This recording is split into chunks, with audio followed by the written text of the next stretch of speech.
Welcome everybody. Monday Night Raw is upon us, and we have the Money in the Bank 2025 in our hindsight.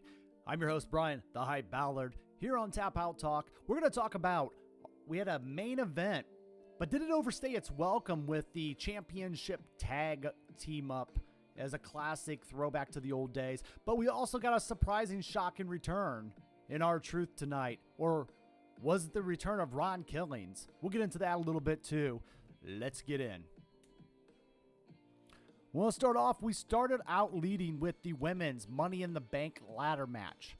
A couple things here of note. We got Alexa Bliss. Alexa Bliss feels like she's in between characters. She shows up at Royal Rumble. She shows up at Money in the Bank. She's there for the multi-woman matchups. But what's the long-term plan? I do have to ask with Alexa Bliss. Is she Wyatt family? Is she not? But we get her in the matchup. We get Roxanne Perez. Good old Pop Rocks. We get her in from the NXT days and also into the main roster for quite a while. We also get two PLE debuts in Julia and Stephanie Vaquer. Recently, had a comment from Rob Van Dam, who feels that Stephanie Vaquer has a great ability to connect with the crowd. I'll post that a little bit later on in the week, but he was talking about how Stephanie Vaquer is one of the modern day talent that can connect with the crowd. We also got, of course, Julia, as I mentioned. I'm very impressed with Julia and her work. And finally, Rhea Ripley, the former champion, chasing down her opportunity to get her gold back. And then we got the ever-popular Naomi, now in full heel Vixen mode with the caution. We could get a Money in the Bank winner there. But we get these ladies in for the matchup. Ultimately, I thought the matchup and the spots all did a great job highlighting these ladies tonight. It got about a 30-minute matchup out of the sorts. But ultimately, who wins Money in the Bank and who makes the long-term sense? I did correctly pick Naomi to win this matchup, which she did. I felt it was too early for Stephanie Vaquer and Julia, seeing how they're just fresh to the roster and they got so much more mileage to go. And Roxanne Perez just does not feel like a Money in the Bank winner to me. And as I mentioned, Alexa Bliss is in between characters, and while it could be interesting to see Rhea holding the briefcase for a while, I just didn't feel like it was right. But yes, Naomi is the one to claim this. She's got a storyline built in with Jade Cargill and also Bianca Belair that could be utilized down the road. Wow, Naomi could be leading that matchup as champion with a clever cash-in at the right moment. So again, all the ladies did their parts. There was ladders galore. There was a lot of advertisement in Money in the Bank too. I want to mention, it's personally getting a little old with all the advertisings, and it's not going away. We got Cash App being an advertiser on the actual Money in the Bank briefcase, as you guys see here with Naomi winning. You got the Cash App on there, but that's what they want. We want PLEs to now become pop-ups. They're just pop-up ads. I need a pop-up ad blocker to watch a PLE nowadays. But ultimately, Triple H did ask Ian to a reporter, did you enjoy the show? And he said yes. Well, maybe we should ask if we should enjoy the commercials and all the advertisings that's definitely thrown into. Does not make a PLE feel overly special. We've got it on weapons. We've got it on titles. We're soon about to have it on talents' wardrobes as they enter the ring. It's going to be interesting. We already got it all over the map. But Naomi, let's get back to the main thing here. Naomi is your women's Money in the Bank winner. I do believe that this will lead to a quick cash and possibly on Tiffany Stratton in order Naomi becoming the champion and then having to go down a gauntlet of Jade Cargill and even Bianca Belair in the future. Possibly a triple threat at SummerSlam. I do think it was the right call here, and let's move ahead. We got this next matchup of the night. We got the Intercontinental Championship being defended. Who says Dominic Mysterio is not a fighting champion? He takes on Octagon Jr., and you guys may not know who that is, but this actually was built on the show before Money in the Bank, where the NXT and the stars of AAA merged together in their own PLE called Worlds Collide, in which Dominic Mysterio showed up and actually instigated this matchup leading to a Continental Championship with Octagon Jr. And Mysterio does come out on top. Did not overstay its welcome. Did last about 5 minutes. Mysterio defeats Octagon with a frog splash, and ultimately it was the right call. Interesting note here, I like that Dom is definitely showing up a lot of places and a lot of times. And there's Liv at his side supporting him. And I do show the Intercontinental title getting a lot of TV time, which I enjoy. I also enjoy the fact that Dominic Mysterio could ultimately be the #1 heel and the enemy of the new acquired AAA Luchador Federation. I like the idea of Dominic Mysterio being the #1 villain of the Luchadors. He's anti-Luchador in a sense. Even though he has those roots, he is kind of counteractive to Rey Mysterio, of course, his deadbeat father. But ultimately, I do like the idea. Let's let Dominic Mysterio just go and fight all the stars of AAA with somebody finally shutting him up and shutting him down and taking that Intercontinental crown with him. But for now, I would say we can get ultimately somebody to dethrone that is a Luchador. I'm going to call it now. A Luchador will dethrone Dominic Mysterio when his reign is over. Something that will not be over is the fans of ProWrestling.com. Check us out over there. We got a lot of great content outside of us. We got Ted's Takes. We've got lots of other content. We got Carlos and Friends on Twitter Spaces. I like to tag in once in a while over there. And then we got the Wrestling Fans Insight. Also, check us out again, fans of ProWrestling.com. Again, let's go back into another Intercontinental Championship being defended here tonight. We got a Last Chance Championship. Lyra Valkyria going against Becky Lynch. Previously, I chose Becky Lynch to win this title. And then for some reason, I went against that original judgment. And in which we did get a title change here with Becky Lynch winning the title. Lyra Valkyria has had a great run as champion. Her work with Becky has really helped put her over. Ultimately, though, I would like to see, now we got Becky Lynch as a heel and champion. Where does Valkyria stand? And where does she end up at? I also could see, ultimately, we did have her having to raise her hand, going through, and then ultimately Valkyria attacking Becky Lynch. Let's get a stipulation now that we have this last chance matchup. This one did last about 15-minute mark. Becky Lynch defeated Lyra Valkyria with a roll-up and a handful of tights to get the cheat to win. So it was by hook and crook. Ultimately, let's get some kind of stipulation at SummerSlam, and let's get this, run it back one final time where Valkyria could reclaim her title.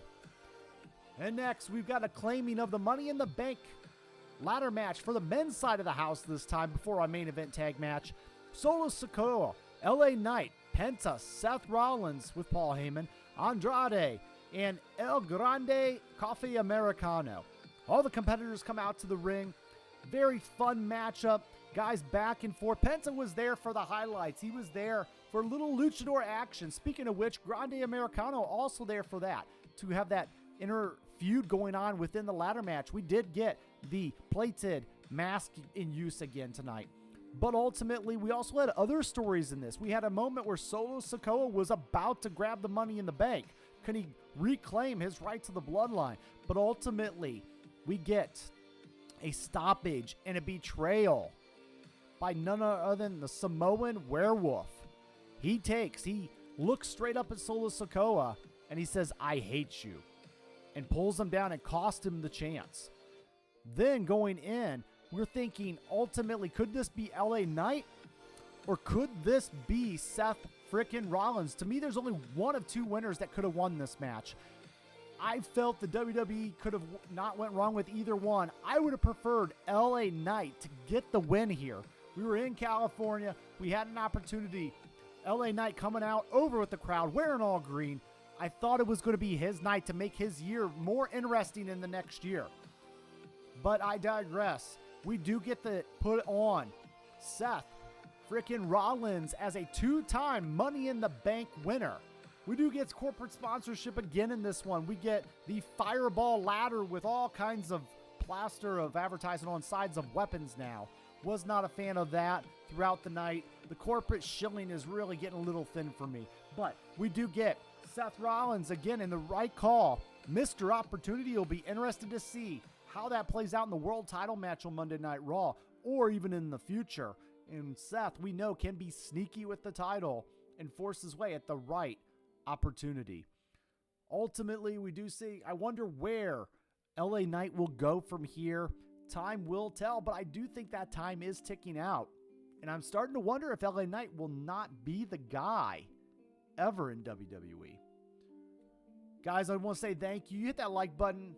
Helps your algorithm, helps me, helps let me know you guys are listening, you like wrestling. But ultimately, if you want to talk about it, let's hit the comments down below or hit me up on Twitter. All right, let's get into the main event, the Tag Team Championship matchup. Cody Rhodes and Jey Uso, the champs and former champ, going against the champ John Cena and a never champ. So ultimately, we get the tag team matchup. This one, back and forth. Everybody did its job. It's kind of like a 80s old school get the champs in a big pay-per-view or PLE tag team matchup. The idea of just getting them seen by the crowd. I think this was more to get Jey Uso over a little bit. Logan Paul was there ultimately just to kind of be that throw-in, seeing how he's had a recent feud with Jey Uso. But ultimately, we do got Gunther waiting in the wings for Jey Uso on Raw. I want to say this matchup did overstay its welcome a little bit, in my opinion. I felt like it could have went a little bit shorter and still told the story. It was 23 minutes mark around there. I feel like we could have shaved about 10 minutes off of this one. But ultimately, what did save this matchup was Ron Killings making his, not really a return to WWE, because he never technically left. His contract still was current and just not going to be renewed. Well, we know the fans have helped change that. We'll talk a little bit more on that level, but it was R-Truth coming in. You guys can see that video right here. I'll try to link it here at the end for you guys. But ultimately, I do have questions with R-Truth attacking John Cena, laying him out with the title, getting a little revenge for Saturday night's main event that happened just a few weeks ago. Cody Rhodes then defeats John Cena with the Crossroads, pinning John Cena and giving him his right to claim his title back. We do know that Cody Rhodes will be in the Money in the Bank. Or excuse me, we know that Cody Rhodes will be in the King of the Ring tournament coming up here in the upcoming next few weeks. Also, we do get LA Knight as well. It'll be interesting in that note. But Ron Killings is returned to wrestling. Not R-Truth, just Ron Killings. And let's talk a little bit about that. And here's what we want to get into. We want to talk about Money in the Bank as a whole.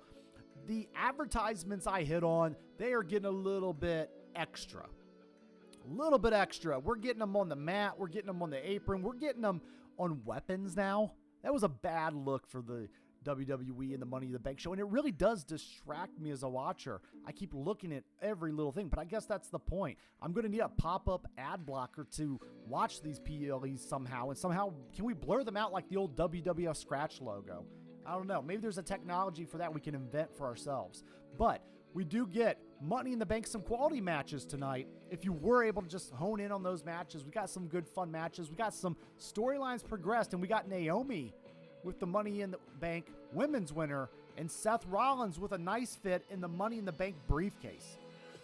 I'm okay with both of those winning their respective cases. However, I do question where LA Knight and his time ticking away, will he ever achieve main event status or just constantly be a second tier IC and United States champion?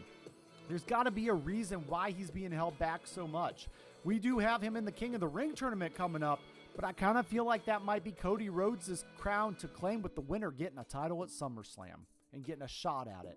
But those are my overall thoughts and results. I feel like this did push the next narrative into the midway year. And let's talk about John Cena's title reign and heel run so far. We're almost halfway through the final year of John Cena. Do you guys feel like it's going well? Or do you feel like we need to press the gas a little? And Money in the Bank, I felt like, was an opportunity to relive some CM Punk magic, which we didn't get an appearance of CM Punk tonight. So one can tell me, with him not involved in the Money in the Bank match, maybe we could get him involved in a John Cena match very soon. Guys, those are my results and thoughts. Let me know yours down below. I'm out.